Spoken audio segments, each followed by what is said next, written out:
Breaking news आ रही है महाराष्ट्र से। बड़ी खबर यह कि महाराष्ट्र में शिवसेना उद्धव गुट की तरफ से प्रत्याशियों का, कैंडिडेट्स का ऐलान कर दिया गया है। शिवसेना उद्धव गुट ने 17 लोकसभा सीटों पर प्रत्याशियों का ऐलान कर दिया। 17 कैंडिडेट्स की इस लिस्ट में अरविंद सावंत को दक्षिण मुंबई यानी मुंबई साउथ से टिकट दिया गया है, जबकि अमोल कीर्तिकर को मुंबई नॉर्थ वेस्ट और संजय दीना पाटिल को मुंबई नॉर्थ ईस्ट से टिकट दिया गया है। अनिल देसाई को मुंबई साउथ सेंट्रल से प्रत्याशी बनाया गया है, जबकि सांगली सीट से चंद्रहार पाटिल को कैंडिडेट बनाया गया है। यवतमाल से संजय देशमुख को उम्मीदवार बनाया गया है। तो ये तमाम कैंडिडेट्स की लिस्ट, 17 कैंडिडेट्स इसमें शामिल हैं, वो उनकी लिस्ट को जारी कर दिया गया। दिवाकर मेरे सहयोगी इस वक्त सीधे हमारे साथ जुड़ रहे हैं। दिवाकर, क्या इसमें कुछ सरप्राइज नाम भी हैं या बिल्कुल जैसा कि तय माना जा रहा था वही कैंडिडेट्स बनाए गए हैं? देखिए पंकज, कुछ सरप्राइज नाम तो हैं ही, जैसे कि सांगली की सीट को लेकर शिवसेना, यूबीटी और कांग्रेस के बीच काफी ज्यादा विवाद चल रहा था, काफी तनातनी चल रही थी। लेकिन उद्धव ठाकरे ने कई सभाओं में चंद्रहार पाटिल का नाम लिया था कि वो सांगली लोकसभा सीट से चुनाव लड़ेंगे, लेकिन आधिकारिक ऐलान नहीं हुआ था, कोई लिस्ट नहीं आई थी। लेकिन आज वो लिस्ट आ गई है जिसमें साफ तौर पर चंद्रहार पाटिल का नाम है, यानी कांग्रेस को एक बड़ा झटका उद्धव ठाकरे ने दिया है। दूसरी बड़ी बात जो कही जा रही थी, साउथ सेंट्रल की जो सीट है जिस पर अनिल देसाई का नाम घोषित किया गया है, उस सीट को कांग्रेस मांग रही थी, क्योंकि वर्षा गायकवाड़ और एकनाथ गायकवाड़ जो है वहां से आते हैं। वर्षा गायकवाड़ इस समय मुंबई कांग्रेस की अध्यक्ष है और एकनाथ गायकवाड़ जो कि जिनकी मौत हो चुकी है वो सांसद उस सीट से रहे हैं। लेकिन फिलहाल उस सीट पर भी शिवसेना उद्धव ठाकरे गुट ने अनिल देसाई का नाम घोषित कर दिया है। एक बड़ा झटका कांग्रेस के लिए ये भी है। लेकिन जहां तक बात करें अगर बुल्ढाना की और यवतमाल की, तो वहां पर पहले से ही शिवसेना उद्धव ठाकरे गुट दावा कर रहा था और वहां पर भी उम्मीदवारों के नाम उन्होंने घोषित कर दिए हैं। तीसरी अहम बात पंकज की, नॉर्थ पश्चिम की सीट जो कि संजय निरुपम लगातार दावा कर रहे थे कुछ सीट से वही चुनाव लड़ेंगे और साथ ही साथ जो है कांग्रेस के वरिष्ठ नेताओं पर वो दबाव भी बना रहे थे। लेकिन उस सीट पर भी अमोल कीर्तिकर का नाम उद्धव ठाकरे गुट ने घोषित कर दिया है, यानी अब उस सीट से शिवसेना उद्धव ठाकरे गुट ही लड़ेगा। तो वहां भी एक बड़ा झटका है। अब से थोड़ी देर बाद संजय निरुपम की एक प्रेस कॉन्फ्रेंस भी होनी है और इस प्रेस कॉन्फ्रेंस में वो बड़ा ऐलान भी कर सकते हैं, क्योंकि लगातार वो उस सीट से टिकट मांग रहे थे, लेकिन जो वरिष्ठ नेता हैं वो उस सीट को उद्धव ठाकरे से ले नहीं पाए। और अगर हम साउथ मुंबई की बात करें तो फिर से हैवीवेट अरविंद सावंत पर विश्वास जताया है।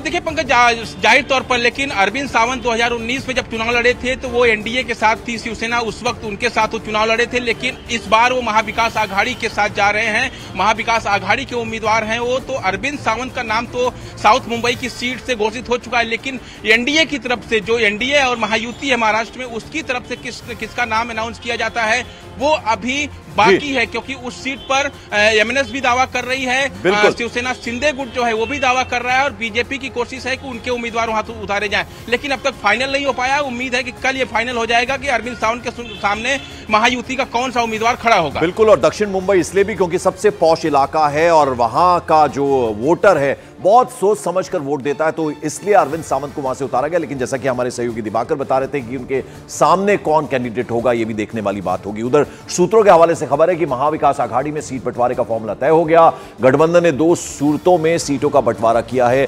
आपको बता दें कि प्रकाश अंबेडकर गठबंधन में रहे तो सीटों का फॉर्मूला क्या होगा, और अगर उन्होंने गठबंधन का साथ छोड़ दिया तो सीटों का गणित क्या होगा, यह देखने वाली बात होगी। तो शिवसेना यूबीटी को 20, कांग्रेस को 14, एनसीपी एससीपी को 9, वीबीए को 5, यानी प्रकाश अंबेडकर अगर फिर साथ नहीं आते, अभी फिलहाल एक सीट और ऑफर की गई है, तो फिर क्या होगा? तो फिर शिवसेना यूबीटी यानी 2 सीटें उन्हें एक्स्ट्रा मिलेंगी, 22 हो जाएगी, कांग्रेस 16, एनसीपी एससीपी को 10 सीटें, यानी ये फॉर्मूला भी सेट कर लिया गया है।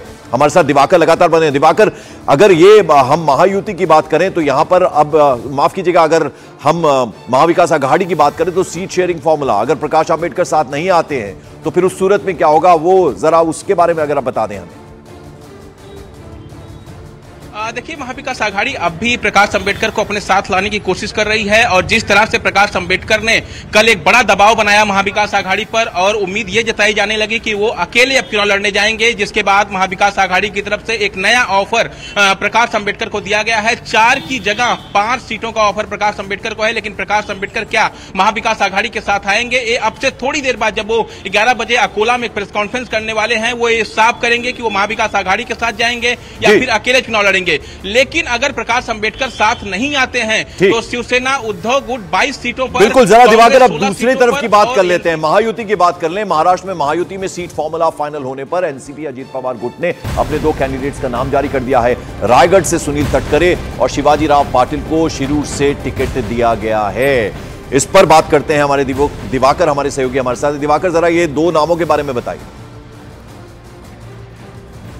देखिए, सुनील तटकरे जो रायगढ़ से आते हैं, 2019 में वो उसी सीट से सांसद बने थे और उसी को लेकर अजीत पवार ने बाकायदा कल पुणे में एक बड़ी प्रेस कॉन्फ्रेंस की थी। उसमें उन्होंने 2 बातें कही थी। एक तो 28 मार्च यानी कल जो है महायुति की एक बड़ी प्रेस कॉन्फ्रेंस होगी जिसमें सभी उम्मीदवारों के नाम और सीट शेयरिंग फॉर्मूले का ऐलान किया जाएगा। लेकिन ठीक उसके पहले अजीत पवार ने 2 सीटों पर कल अनाउंस किया था उम्मीदवारों के नाम का, जिसमें एक सुनील तटकरे हैं और दूसरा शिवाजी राव आढ़व हैं, जो कि साफ तौर पर जो है सिरूर से चुनाव लड़ेंगे। सिरूर से पहले शिवाजी राव जो पाटिल हैं वो शिवसेना शिंदे गुट में थे, लेकिन चुनाव लड़ने के लिए उन्होंने अजीत पवार गुट में आए, जिसके चलते उन्हें टिकट मिल पाया। और अब ऐसे में 2 उम्मीदवारों के नाम का ऐलान अजीत पवार ने कर दिया, लेकिन आखिरी ऐलान जो कि साफ तौर पर कल प्रेस कॉन्फ्रेंस बड़ी होनी है महायुति की, उसमें किया जाएगा। पंकज, बहुत बहुत शुक्रिया इस तमाम अपडेट, इस जानकारी के लिए आपका दिवाकर।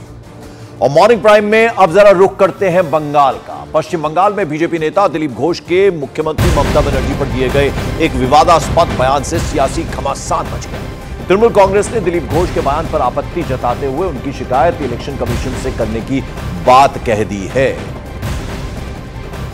तो दिलीप घोष ने जो बयान दिया था ममता बनर्जी को लेकर, उस पर अब हमलावर हो गई है तृणमूल कांग्रेस और बाकायदा इस बात की शिकायत चुनाव आयोग से करने की बात कही जा रही है और सियासत अब पूरी तरह से गर्मा गई है। दिलीप घोष ने जो बयान दिया था ममता बनर्जी को लेकर, उसको लेकर अब कहीं ना कहीं सियासत बेहद तेज हो गई है।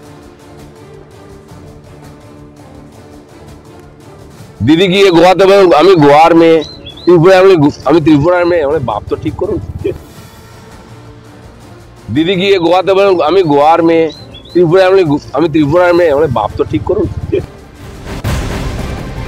तो ये पर्सनल अटैक क्या किया था दिलीप घोष ने, वो आपने सुना। और इस बीच ये जो विवादास्पद बयान दिया दिलीप घोष ने, बीजेपी ने अब उन्हें कारण बताओ नोटिस जारी कर दिया है। इसमें उनके बयान को अशोभनीय और असंसदीय बताते हुए पार्टी की परंपरा के खिलाफ ठहराया गया है। इसके साथ ही पार्टी ने उनसे पूरे मामले पर अब स्पष्टीकरण देने को भी कहा है।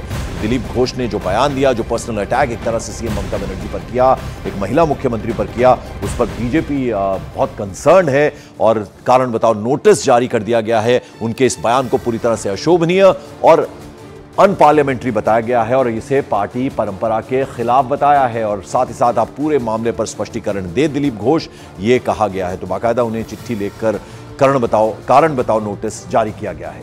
दिलीप घोष ने सीएम ममता बनर्जी पर विवादास्पद बयान दिया, इसके बाद बीजेपी ने उनके खिलाफ कारण बताओ नोटिस जारी कर दिया। अब दिलीप घोष को जल्दी ही पार्टी को इस पूरे मामले पर जवाब देना होगा।